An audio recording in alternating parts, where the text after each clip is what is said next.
आज के टाइम में आपको हर जगह केवल एक ही बात सुनाई देती होगी कि अगर आप रिस्की म्यूचुअल फंड्स के अंदर पैसा इन्वेस्ट करते हैं तभी आप जाके लंबे टाइम में अच्छा पैसा बना पाते हैं। अगर आप स्मॉल कैप के अंदर, मिड कैप के अंदर, एग्रेसिव म्यूचुअल फंड्स के अंदर पैसा इन्वेस्ट करेंगे तभी आप जाके लंबे टाइम में एक अच्छा वेल्थ क्रिएट कर सकते हैं। बट अगर मैं आपसे बोलूं कि आप बिना अननेसेसरी रिस्क लिए हुए भी लंबे टाइम में अपने गोल को अचीव कर सकते हैं, अपने सपनों को पूरा कर सकते हैं, जो भी आपने सपना देके रखा हुआ है वो कम रिस्क लेके भी आप अचीव कर सकते हैं। बिल्कुल सही सुना आपने। आप सेफ म्यूचुअल फंड के अंदर पैसा इन्वेस्ट करके लंबे टाइम में एक अच्छा वेल्थ क्रिएट कर सकते हैं, एक अच्छा कॉर्पस क्रिएट कर सकते हैं। बट इसके लिए एक इंपॉर्टेंट कंडीशन है जो कि मैं इस पूरे वीडियो के अंदर आपको बताने वाला हूं। इस पूरे वीडियो के अंदर हम बात करने वाले हैं सेफ म्यूचुअल फंड्स के बारे में कि आखिर में सेफ म्यूचुअल फंड्स होते क्या हैं, इसका रियल डेफिनेशन क्या होता है। जो आप समझ के बैठे हुए हैं ना सेफ म्यूचुअल फंड, एक्चुअल में वो सेफ म्यूचुअल फंड नहीं होते हैं। इस वीडियो के अंदर हम ये भी बात करने वाले हैं कि कैसे सेफ म्यूचुअल फंड कम रिस्क लेके लंबे टाइम में आपको एक अच्छा वेल्थ क्रिएट करके दे सकते हैं, आपका कॉर्पस क्रिएट कर सकते हैं। एंड सबसे इंपॉर्टेंट, हम टॉप सेफ म्यूचुअल फंड्स के भी बारे में बात करने वाले हैं। वो कौन से टॉप के सेफ म्यूचुअल फंड्स हैं जिसमें आपको अभी के टाइम में पैसा इन्वेस्ट करना चाहिए। तो इस पूरे वीडियो को एंड तक वॉच करिएगा अगर आप किसी भी टाइप के इन्वेस्टर हैं, क्योंकि ये म्यूचुअल फंड सबके पोर्टफोलियो में होने ही चाहिए।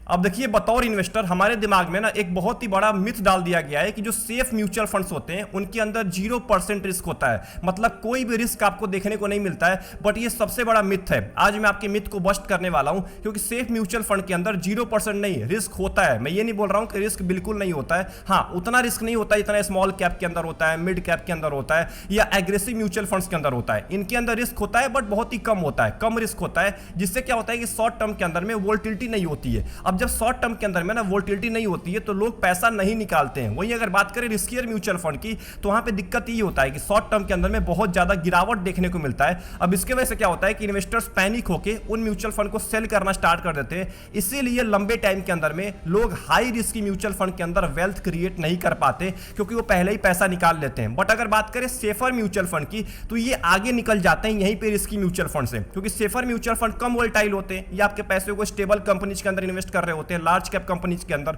एंड सबसे इंपॉर्टेंट, ये आपके पैसे को अलग अलग एसेट में भी डिवाइड कर रहे होते हैं, डेट के अंदर, गोल्ड के अंदर, सिल्वर के अंदर या रियल एस्टेट के अंदर। ये आपके पैसे को अलग अलग एसेट क्लास में भी डिवाइड करते हैं, जिससे फायदा ये होता है कि अगर स्टॉक मार्केट के अंदर गिरावट होती है तो बाकी एसेट से आपको रिटर्न मिलता रहता है। इसके वजह से क्या होता है ना कि लोग शॉर्ट टर्म के अंदर में पैनिक होकर पैसा नहीं निकालते और लंबे टाइम तक इन म्यूचुअल फंड को अपने पोर्टफोलियो में होल्ड करते हैं। इसलिए मैंने आपको एक लाइन बोल दिया था कि ये म्यूचुअल फंड सभी के पोर्टफोलियो में होने चाहिए। अगर आप एक रिस्की म्यूचुअल फंड के इन्वेस्टर हैं या आप एक सेफ म्यूचुअल फंड के इन्वेस्टर हैं, इन म्यूचुअल फंड को अपने पोर्टफोलियो में जरूर रखिएगा। एग्जांपल देता हूं कौन कौन सी कैटेगरी निकल के आती है सेफ म्यूचुअल फंड के अंदर, जैसे इंडेक्स फंड हो गया, लार्ज कैप फंड हो गया, हाइब्रिड फंड्स हो गए, मल्टी एसेट फंड्स हो गए। ये जो म्यूचुअल फंड कैटेगरी होती है ना, ये सेफ म्यूचुअल फंड के अंदर आती है, सेफ कैटेगरी के अंदर आती है। इसके अंदर अगर आप पैसा इन्वेस्ट करते हैं तो बाकी एग्रेसिव म्यूचुअल फंड के मुकाबले आपका पोर्टफोलियो कम नीचे गिरता है एंड लंबे टाइम में आप अच्छा खासा कॉर्पस भी क्रिएट कर पाते हैं। अब हम बात करने वाले हैं एक इंपॉर्टेंट सवाल को लेकर कि आखिर में ये जो सेफ म्यूचुअल फंड्स होते हैं ये कम रिस्क लेके क्यों लंबे टाइम में एक अच्छा वेल्थ क्रिएट करके आपको देते हैं। सबसे पहला और सबसे इंपॉर्टेंट रीजन है कंपाउंडिंग। अब मैं आपको एग्जांपल देने वाला हूं कि कैसे कंपाउंडिंग काम करती है सेफ म्यूचुअल फंड्स के ऊपर। तो चलिए मान के चलते हैं मैं 10,000 रुपए हर महीने की एसआईपी करता हूं सेफ म्यूचुअल फंड के अंदर में,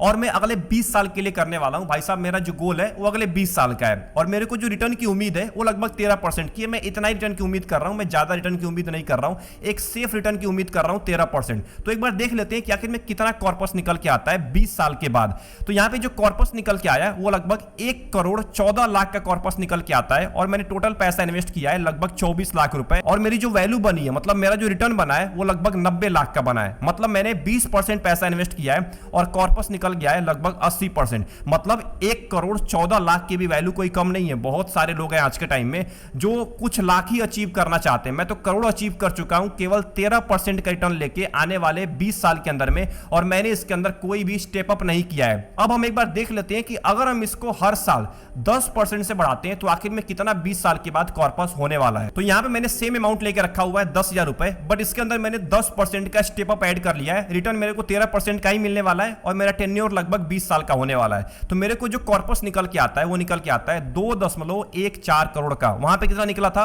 1.14 करोड़ का, अगर मैं स्टेप अप नहीं कर रहा था। बट अगर मैं 10% से केवल बढ़ाता हूं तो मेरा पैसा दोगुना हो जाता है, दोगुना हो जाता है सेम टाइम पीरियड के अंदर में। एंड मैंने पैसा इन्वेस्ट किया है लगभग 68 लाख रुपए, टोटल अर्निंग हुआ है लगभग 1.5 करोड़ के आसपास। देखिए मैंने पैसा भी ज्यादा इन्वेस्ट किया है, ऑब्वियस सी बात है, वहां पे मैं 24 लाख इन्वेस्ट कर रहा था, यहां पे मैंने 68 लाख रुपए इन्वेस्ट किया है, बट उसके मुकाबले मेरे को कॉर्पस भी ज्यादा क्रिएट करके दिया है स्टेप अप एसआईपी। अब स्टेप अप एसआईपी इसलिए करना चाहिए क्योंकि इन्फ्लेशन ऑब्वियस सी बात है आपके पैसे को खाता है, तो हर साल आप अगर 10% से नहीं भी बढ़ाना चाहते हैं तो मैं यहां पे मान के चलता हूं मैं 6% से बढ़ा रहा हूं, मैं ज्यादा नहीं बढ़ा रहा हूं, मैं केवल इन्फ्लेशन जितना बढ़ रहा है उसके हिसाब से अपने एसआईपी को बढ़ा रहा हूं। तो अगर मैं 6% का स्टेप अप ऐड करता हूं तो यहां पे जो मेरा कॉर्पस है वो निकल के आता है लगभग 1.56 करोड़ का, मतलब पिछले वाले कॉर्पस से भी ये ज्यादा है, 1.14 करोड़ के कॉर्पस से ये ज्यादा है। मैंने पैसा इन्वेस्ट किया है लगभग 44 लाख रुपए और उसके ऊपर जो मेरे को अर्निंग हुई है वो लगभग 1.12 करोड़ की हुई है। मतलब अगर आप 6% से भी ग्रो करते हैं ना तो आपके बैंक अकाउंट में 1.5 करोड़ से ज्यादा पैसा पड़ा होगा। दूसरा रीजन है लोअर वोलेटिलिटी। अब देखिए क्या है ना कि हम एक इंसान है और इंसान क्या करता है, इमोशनली डिसीजन लेता है, हर जगह इमोशनली डिसीजन लेता है। तो अगर स्टॉक मार्केट की बात करें तो यहां पे ऑब्वियस सी बात है सारा का सारा गेम इमोशन का ही होता है। अगर आपने इमोशन कंट्रोल कर लिया तो आप बहुत ज्यादा पैसा बना लेंगे, अगर आप इमोशंस को कंट्रोल नहीं कर पाएंगे तो आप अपने सारे पैसे को यहां पे गंवा भी सकते हैं। अब ऐसे ही होता है म्यूचुअल फंड्स के अंदर। अब जो रिस्की म्यूचुअल फंड्स होते हैं ना उनके अंदर क्या होता है, रिस्क बहुत ज्यादा होता है, शॉर्ट टर्म में वोलेटिलिटी बहुत ज्यादा होती है, गिरावट बहुत ज्यादा होता है। जब गिरावट बहुत ज्यादा होता है तो मैक्सिमम लोग यही सोचने लग जाते हैं कि यार अब मेरा पैसा तो बनेगा ही नहीं, मेरा इतना ज्यादा लॉस हो चुका है, अब मेरा पोर्टफोलियो रिकवर होगा कि नहीं होगा, पिछले 1 साल से मेरा पोर्टफोलियो माइनस में चल रहा है। ये सारे सवाल माइंड के अंदर घूमते रहते हैं और जब लंबे टाइम तक ये सवाल घूमेंगे ना तो ऑब्वियस सी बात है आप पैनिक सेलिंग करेंगे ही करेंगे, आप म्यूचुअल फंड को सेल करके बाहर निकल जाएंगे। अगर आपने मेरी पिछली वीडियो वॉच किया है एग्रेसिव म्यूचुअल फंड्स वाली तो उसमें मैंने आपको एक लाइन बोला था, देखिए 2 तरह के इन्वेस्टर होते हैं, एक बेवकूफ इन्वेस्टर होते हैं और एक चालाक इन्वेस्टर होते हैं। एक चालाक इन्वेस्टर ना सेफ म्यूचुअल फंड्स के अंदर भी पैसा इन्वेस्ट करके लंबे टाइम में वेल्थ क्रिएट कर सकता है, बट एक बेवकूफ investor high risky high return वाले म्यूचुअल फंड्स के अंदर पैसा इन्वेस्ट करके भी वेल्थ क्रिएट नहीं कर सकता है क्योंकि वो 1 साल 2 साल 3 साल के अंदर भी अपने पैसे को निकाल लेता है। तो एक बात का ध्यान रखिए, सेफ म्यूचुअल फंड्स इसीलिए आगे निकल जाते हैं रिस्की म्यूचुअल फंड्स के मुकाबले क्योंकि इसके अंदर शॉर्ट टर्म के अंदर वोलेटिलिटी बहुत कम होती है। जब वोलेटिलिटी कम होगी तो पैनिक सेलिंग कम होता है, पैनिक सेलिंग कम होगा तो आप लंबे टाइम तक पैसा इन्वेस्ट करेंगे, लंबे टाइम तक पैसा इन्वेस्ट करेंगे तो आप एक अच्छा वेल्थ क्रिएट कर पाते हैं। एंड जो आखिरी रीजन है उसका नाम है कॉस्ट। अब देखिए सेफ म्यूचुअल फंड्स के अंदर क्या होता है कि आपको कॉस्ट भी कम पे करना पड़ता है रिस्की म्यूचुअल फंड्स के मुकाबले, क्योंकि रिस्की म्यूचुअल फंड्स में क्या होता है कि एक्सपेंस रेशियो ज्यादा देना पड़ता है आपको, स्मॉल कैप हो गया, मिड कैप हो गया, इनके अंदर एक्सपेंस रेशियो आपको ज्यादा पे करना पड़ता है। अब इसका नुकसान क्या होता है कि लंबे टाइम के अंदर में आपके कॉर्पस में से मैक्सिमम पैसा केवल कॉस्ट के अंदर ही चला जाता है, एएमसी को ही चला जाता है फीस के तौर पे। इसीलिए सेफ म्यूचुअल फंड यहां पे रिस्की म्यूचुअल फंड के मुकाबले ज्यादा पैसा क्रिएट करके दे सकते हैं क्योंकि इनके अंदर कॉस्ट भी आपको बहुत ही कम पे करना पड़ता है। तो यहां तक तो हमने बात कर लिया सेफ म्यूचुअल फंड्स के बारे में और कैसे सेफ म्यूचुअल फंड्स कम रिस्क लेके आपको लंबे टाइम में अच्छा वेल्थ क्रिएट करके दे सकते हैं, वो मैंने आपको 3 रीजन बता दिया है। अब हम बात करने वाले एक इंपॉर्टेंट मुद्दे के बारे में कि आखिर में अभी के टाइम में वो कौन से टॉप के सेफ म्यूचुअल फंड्स हैं जिसमें आप आने वाले 10 साल 15 साल 20 साल के लिए पैसा इन्वेस्ट कर सकते हैं। एक बात का ध्यान रखिएगा, मैंने केवल 2 कैटेगरी को उठाया है, फ्लेक्सी कैप से एक म्यूचुअल फंड एंड एक मल्टी एसेट फंड से। इन दोनों कैटेगरी से मैंने एक म्यूचुअल फंड उठाया है। अब अगर बात करूं फ्लेक्सी कैप की ना तो देखिए फ्लेक्सी कैप से मैंने इसलिए उठाया है क्योंकि फ्लेक्सी कैप में 2 तरह के फंड्स पाए जाते हैं, एक रिस्की म्यूचुअल फंड और एक नॉन रिस्की म्यूचुअल फंड। एक ऐसी कैटेगरी है फ्लेक्सी कैप ना जिसके अंदर दोनों ही टाइप के म्यूचुअल फंड पाए जाते हैं। तो मैंने अभी के टाइम में नॉन रिस्की म्यूचुअल फंड को उठाया है एंड एक मल्टी एसेट में आपके पैसे को इक्विटी के अंदर, गोल्ड के अंदर, डेट के अंदर, इन सभी एसेट क्लास के अंदर आपके पैसे को डाला जाता है जिससे रिस्क ऑटोमेटिक बहुत ज्यादा कम हो जाता है। तो सेफ म्यूचुअल फंड की पहली कैटेगरी है मल्टी एसेट की जिसके अंदर फंड है आईसीसी प्रूडेंटियल मल्टी एसेट फंड जिसका फंड साइज है लगभग 64,700 करोड़ का, एक्सपेंस रेशियो है 0.6% का। आईसीआईसीआई प्रूडेंटियल मल्टी एसेट ने पिछले 1 साल के टाइम पीरियड में लगभग 7.5% का रिटर्न दिया है, अपने कैटेगरी एवरेज और बेंचमार्क दोनों को आसानी से बीट कर दिया है। वहीं अगर मैं 2 साल की बात करूं तो लगभग यहां पे 20% का रिटर्न दिया है, लगभग 20% का रिटर्न है, दोनों को आसानी से बीट कर दिया है। अगर 5 साल की बात करें तो लगभग 25% का रिटर्न दिया है, बेंचमार्क और कैटेगरी दोनों को बीट कर दिया है। एंड अगर लंबे टाइम की बात करें पिछले 12 साल की तो लगभग यहां पे 17% का रिटर्न दिया है, अपने बेंचमार्क और कैटेगरी दोनों को आसानी से बीट कर दिया है। क्योंकि अगर आप यहां पे चेक करेंगे आईसीसी प्रूडेंटियल मल्टी एसेट के रैंकिंग को तो यहां पे देखिए 10 साल के टाइम पीरियड में अपने कैटेगरी के अंदर 2 नंबर पे रैंक कर रहा है। 6 म्यूचुअल फंड ने 10 साल का टाइम पीरियड कंप्लीट किया है मल्टी एसेट के अंदर। 5 साल के अंदर में 2 नंबर पे रैंक कर रहा है, 3 साल के अंदर में भी 3 नंबर पे रैंक कर रहा है, 2 साल के अंदर में 7 नंबर पे रैंक कर रहा है। मतलब एक चीज आपको साफ साफ दिख रही है कि मल्टी एसेट कैटेगरी के अंदर टॉप करने वाला म्यूचुअल फंड है लंबे टाइम से। वहीं अगर मैं इसके एसआईपी के बारे में बात करूं तो 10 साल के टाइम पीरियड में लगभग 18% से भी ज्यादा का रिटर्न दिया है। एनुअल रिटर्न की बात कर रहा हूं, मतलब हर साल आपको इस म्यूचुअल फंड के अंदर 18% का रिटर्न रिटर्न मिला है, जो कि एसआईपी इन्वेस्टर्स के लिए बहुत ही ज्यादा होता है लंबे टाइम के अंदर में। सबसे important ICC prudential multi asset के पोर्टफोलियो के बारे में बात करें तो पोर्टफोलियो टर्नओवर रेशियो केवल 25% का है, वहीं कैटेगरी एवरेज का 290% का है। मतलब एक चीज तो क्लियर है कि फंड मैनेजर ज्यादा बदलाव नहीं करता है पोर्टफोलियो के अंदर में। इक्विटी की अगर बात करें तो लगभग 66.2% पैसा आपका इक्विटी में इन्वेस्ट किया जाएगा। डेट के अंदर लगभग 14% पैसा है, जिसमें आपको 83 होल्डिंग देखने को मिल रहा है। आपकी स्क्रीन के सामने डेट की होल्डिंग है, इनके अंदर आपके मैक्सिमम पैसे को इन्वेस्ट किया जाएगा। सबसे ज्यादा पैसा आपका गवर्नमेंट बैक्ड स्कीम में और लो रिस्क वाले स्कीम में आपके पैसे को इन्वेस्ट किया जा रहा है। सबसे इंपॉर्टेंट अदर्स के अंदर लगभग 20% आपका पैसा डाला जा रहा है। आपकी स्क्रीन के सामने कुछ इंस्ट्रूमेंट्स हैं, इनके अंदर आपके पैसों को इन्वेस्ट किया जाएगा 20%। एंड अगर इक्विटी की बात करें तो इंडियन इक्विटी में लगभग 65% है एंड फॉरेन इक्विटी में लगभग 0.25% है। नंबर ऑफ स्टॉक्स 109 होने वाले हैं। लार्ज कैप में ज्यादा एलोकेशन है, मिड कैप में 5% है, स्मॉल कैप में लगभग 3% है। अगर हम टॉप 10 स्टॉक्स के बारे में बात करें, ऑब्वियस सी बात है लार्ज कैप की कंपनी आपको ज्यादा दिखने वाली है। रिलायंस सबसे ऊपर है, आईसीसी बैंक है, मारुति सुजुकी है, एक्सिस बैंक है, एल&टी है, एचडीएफसी बैंक है। बट एक बात दिखने वाली है, यहां पे किसी भी कंपनी के ऊपर ज्यादा डिपेंडेंसी नहीं है। अगर आप यहां पे देखेंगे तो 109 कंपनी है। अब इसके वजह से क्या हो रहा है कि सभी कंपनी के अंदर बराबर वेटेज डिवाइड किया गया है। एंड आखिरी में अगर इस म्यूचुअल फंड के रिस्क रेशियो के बारे में बात करें, जो मेरे को तभी से हिला कर रख दिया है, क्योंकि यहां पे देखिए स्टैंडर्ड डेविएशन और बीटा को, स्टैंडर्ड डेविएशन देखिए 7 से बहुत ज्यादा कम है, वही कैटेगरी एवरेज का 8 से ज्यादा है। मतलब ये म्यूचुअल फंड शॉर्ट टर्म के अंदर में बहुत ज्यादा कम वोलेटाइल होने वाला है। उसके बावजूद भी इस म्यूचुअल फंड ने आपको पिछले 10 साल के टाइम पीरियड में 18% से ज्यादा एसआईपी रिटर्न दिया है। सोचिए और क्या चाहिए आपको। बड़े बड़े रिस्की म्यूचुअल फंड्स भी आपको लंबे टाइम में 18% का रिटर्न नहीं दे पाते हैं, ज्यादा रिस्क लेने के बाद भी। ये म्यूचुअल फंड कम रिस्क लेके आपको ज्यादा रिटर्न दे रहा है। बीटा की बात करें, कैटेगरी एवरेज से कम है, 0.9 का है, तो कैटेगरी एवरेज के मुकाबले कम नीचे गिरने वाला है। शार्प रेशियो बहुत ही बढ़िया है, 1.7 का शार्प रेशियो है। सोचिए 1.7 का है, इसका मतलब अभी तक तो आपको रिस्क एडजस्टेड रिटर्न बहुत ही बढ़िया मिलता आ रहा है इस म्यूचुअल फंड के अंदर। एंड जो दूसरी कैटेगरी है वो है फ्लेक्सी कैप की। फ्लेक्सी कैप के अंदर म्यूचुअल फंड है पराग पारिक फ्लेक्सी कैप फंड, जिसका फंड साइज है लगभग 1,15,000 करोड़ का। एक्सपेंस रेशियो है 0.6% का। पराग पारिक फ्लेक्सी कैप ने पिछले 1 साल के टाइम पीरियड में लगभग 4% का रिटर्न दिया है। बेंचमार्क और कैटेगरी दोनों को बहुत ही आसानी से बीट कर दिया है। बेंचमार्क ने -5% का रिटर्न दिया और कैटेगरी ने भी लगभग -4% का रिटर्न दिया है। दोनों को आसानी से बीट कर दिया है।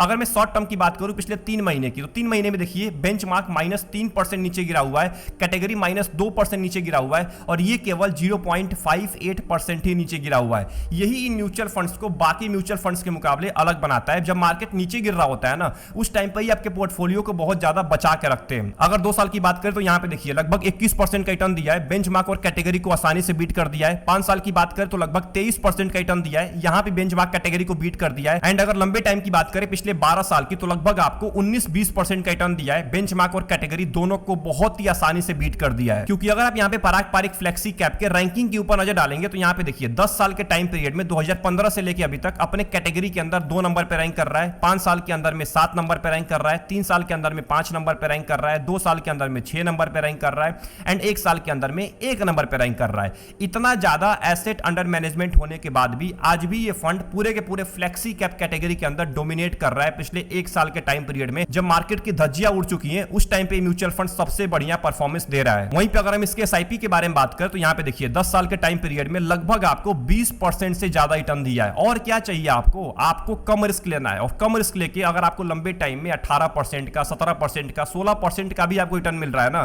तो और क्या चाहिए आपको एसआईपी के अंदर में। सबसे इंपॉर्टेंट पराग पारिक फ्लेक्सी कैप के पोर्टफोलियो के बारे में बात करें तो पोर्टफोलियो टर्नओवर रेशियो केवल 37% का है, वहीं कैटेगरी एवरेज का 147% का है। मतलब इसके अंदर भी साफ साफ दिख रहा है कि फंड मैनेजर ज्यादा बदलाव नहीं किया है पिछले 1 साल के अंदर में पोर्टफोलियो के अंदर। इक्विटी की बात करें 77% आपका पैसा इक्विटी में इन्वेस्ट किया जाएगा, जिसमें इंडियन इक्विटी में 65% है एंड फॉरेन इक्विटी में लगभग 11% से ज्यादा आपका पैसा इन्वेस्ट किया जा रहा है। मतलब देश की बाहर की भी कंपनी होने वाली है, तो ऑब्वियस सी बात है इक्विटी के अंदर भी आपको डाइवर्सिफिकेशन मिल गया है। इंडियन मार्केट का भी एक्सपोजर है एंड अमेरिकन मार्केट का भी एक्सपोजर है। वहीं अगर बात करूं डेट के अंदर तो लगभग 11% पैसा आपका डेट के अंदर भी इन्वेस्ट किया जा रहा है, जिसमें डेट की होल्डिंग है लगभग 62। अगर बात करूं डेट के पोर्टफोलियो की तो आपके स्क्रीन के सामने डेट के पोर्टफोलियो होने वाले हैं, जिसमें सबसे ज्यादा पैसा आपका लो रिस्क वाले ऑप्शन के अंदर इन्वेस्ट किया जा रहा है। अदर्स के अंदर लगभग 12% पैसा है। अगर इक्विटी की बात करें तो नंबर ऑफ स्टॉक्स 80 होने वाले हैं। लार्ज कैप की कंपनी 50% है, मिड कैप की 2%, स्मॉल कैप की लगभग 3.5% है।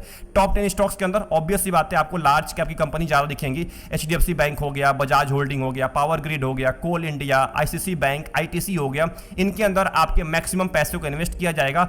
यहां पे देखिए डिपेंडेंसी एचडीएफसी बैंक के ऊपर ज्यादा है, लगभग यहां पे 8% का वेटेज है केवल एक कंपनी का। मतलब अगर HDFC बैंक के अंदर गिरावट होती है तो इस फंड के अंदर भी आपको गिरावट देखने को मिल सकता है। बट पिछले एक साल से HDFC बैंक ने बहुत ही बढ़िया परफॉर्मेंस दिया है, इसीलिए ये म्यूचुअल फंड भी आपको बढ़िया परफॉर्मेंस देता हुआ दिख रहा है। एंड आखिरी में अगर इस म्यूचुअल फंड के रिस्क रेशियो के बारे में बात करें तो यहाँ पे देखिए स्टैंडर्ड डेविएशन केवल 10 का है। इक्विटी म्यूचुअल फंड होने के बाद भी, फ्लेक्सी कैप में होने के बाद भी केवल 10 का स्टैंडर्ड डेविएशन है, वहीं कैटेगरी एवरेज का 13 का है। मतलब एक चीज साफ साफ दिख रहा है कि ये म्यूचुअल फंड के अंदर शॉर्ट टर्म में वोलेटिलिटी बहुत ही कम दिखने वाला है। बीटा देखिए 0.6 का बीटा है, कैटेगरी एवरेज का 0.9 का है। मतलब कैटेगरी एवरेज के मुकाबले गिरावट भी कम आपको दिखने वाला है। एंड शार्प रेशियो तो बहुत ही ज्यादा है, 1.3 का है, कैटेगरी एवरेज का केवल 0.7 का है। मतलब रिस्क एडजस्टेड रिटर्न भी आपको ये म्यूचुअल फंड अभी तक बहुत ही बढ़िया देता आ रहा है। मतलब यहाँ पे साफ साफ दिख रहा है कि ये दोनों के दोनों mutual fund, ICICI prudential multi asset and Parag Parikh flexi cap, ये दोनों म्यूचुअल फंड आपको कम रिस्क लेके लंबे टाइम में अच्छा रिटर्न देने का पोटेंशियल रखते हैं। तो अगर आपने यहां तक इस पूरे वीडियो को वॉच कर लिया है तो अब मैं कुछ आपको इंपॉर्टेंट पॉइंट्स बताने वाला हूं कि कैसे आप सेफ म्यूचुअल फंड्स को स्टेप बाय स्टेप प्रोसेस से चूज कर सकते हैं। मैं आपको ये नहीं बोल रहा हूं कि सारा पैसा उठा के आप सेफ म्यूचुअल फंड में डाल दीजिए, आपको कुछ पैसा इन्वेस्ट करना ही करना है सेफ म्यूचुअल फंड में। अगर आप एक एग्रेसिव इन्वेस्टर हैं तभी भी आपको करना है, अगर आप एक मॉडरेट इन्वेस्टर हैं तभी भी आपको सेफ म्यूचुअल फंड के अंदर कुछ पैसा उठा के डालना है। क्यों डालना है? क्योंकि जब मार्केट नीचे गिरता है, भारी गिरावट आती है, इससे भी भारी गिरावट आती है जो पिछले एक साल से आई हुई है, तो आपके पोर्टफोलियो को बहुत ज्यादा ये म्यूचुअल फंड बचा के रखते हैं। आपका पैसा ज्यादा नीचे नहीं गिरता है, पोर्टफोलियो ज्यादा नीचे नहीं गिरता है। जब एग्रेसिव म्यूचुअल फंड्स नीचे गिर रहे होते हैं ना तो सबकी हालत खराब हो जाती है। सब सोचते हैं कि अरे यार मार्केट क्रैश हो गया, अब तो मेरा बहुत ज्यादा लॉस हो गया। उस टाइम पे अगर आपने सेफ म्यूचुअल फंड को रखा हुआ है पोर्टफोलियो में तो आपका पोर्टफोलियो बाकी म्यूचुअल फंड इन्वेस्टर्स के मुकाबले कम नीचे गिरने वाला है। तो पहला स्टेप होने वाला है सेफ म्यूचुअल फंड को चूज करने का। कैटेगरी को आपको सबसे पहले पहचानना पड़ेगा और आप कैटेगरी को तभी पहचान पाएंगे जब आपका गोल सेट होगा। आपको अगर अपना गोल पता है कि लंबे टाइम मेरे को सेफ्टी चाहिए और उसके साथ ग्रोथ चाहिए ना, तो आप उसके अकॉर्डिंग कैटेगरी को चूज करेंगे। आप लार्ज कैप में जाना होगा तो लार्ज कैप में जाएंगे, इंडेक्स फंड में जाना होगा तो इंडेक्स फंड में जाएंगे, फ्लेक्सी कैप है, मल्टी एसेट है, हाइब्रिड है। अगर आपको पता है ना कि आपका गोल क्या है तो आप उसके अकॉर्डिंग एक अच्छी कैटेगरी को चूज कर सकते हैं। अगर आपको केवल सेफ्टी चाहिए तो आप जा सकते हैं बड़ी कंपनीज की तरफ, इंडेक्स फंड्स की तरफ।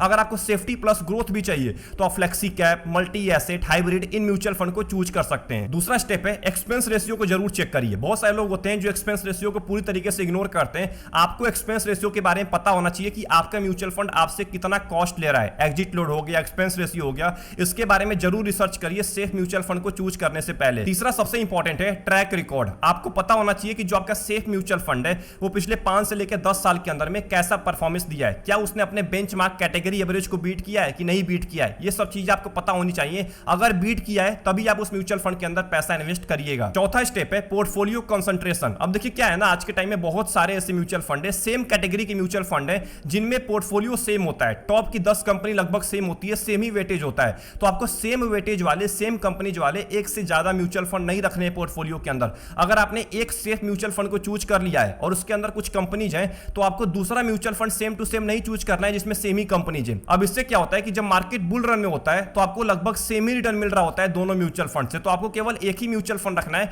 दो म्यूचुअल फंड सेम कंपनीज के नहीं रखना है। एंड जो पांचवा स्टेप है फंड मैनेजर एंड पोर्टफोलियो। आपको म्यूचुअल फंड के पोर्टफोलियो के बारे में सब कुछ नॉलेज होना चाहिए। क्या फंड मैनेजर आपके पोर्टफोलियो में कहीं ज्यादा बदलाव तो नहीं कर रहा है, फ्रीक्वेंटली बदलाव तो नहीं कर रहा है? अगर बहुत तेजी के साथ बदलाव कर रहा है तो म्यूचुअल फंड आपके लिए रिस्की साबित हो सकता है। सेफ म्यूचुअल फंड की एक ही निशानी होती है कि जो उसका पोर्टफोलियो टर्नओवर रेशियो होता है ना वो बहुत ही कम होता है। अगर पोर्टफोलियो टर्नओवर रेशियो कम है, फंड मैनेजर ज्यादा बदलाव नहीं कर रहा है पोर्टफोलियो के अंदर, तो एक बात का ध्यान रखिएगा, वो फंड मार्केट जब नीचे गिरेगा तो वो ज्यादा नीचे नहीं गिरने वाला है। तो आई होप आपको ये पूरी वीडियो पसंद आई होगी। इस वीडियो के एंड में मैं आपको कुछ इंपॉर्टेंट चीजें बता के जाता हूं जो आपको हमेशा याद रखना है जब तक आप पैसा इन्वेस्ट कर रहे हैं म्यूचुअल फंड के अंदर। अगर आप सेफ म्यूचुअल फंड के अंदर पैसा इन्वेस्ट करते हैं तो ये बहुत ज्यादा बोरिंग होते हैं। मैं आपको पहले ही बोल देता हूं, ये बहुत ज्यादा बोरिंग होते हैं और बोरिंग इन्वेस्टिंग ही आपको लंबे टाइम में एक अच्छा वेल्थ क्रिएट करके देती है। आज आप जितने भी बड़े बड़े इन्वेस्टर्स को देख रहे हैं ना मार्केट के अंदर में, वो सब इस बोरिंग फेज को झेल चुके हैं। तो अगर आप बोरिंग वाले फेज को झेल पाएंगे तभी आपके लिए म्यूचुअल फंड बने हुए हैं। और एक बात का ध्यान रखिएगा,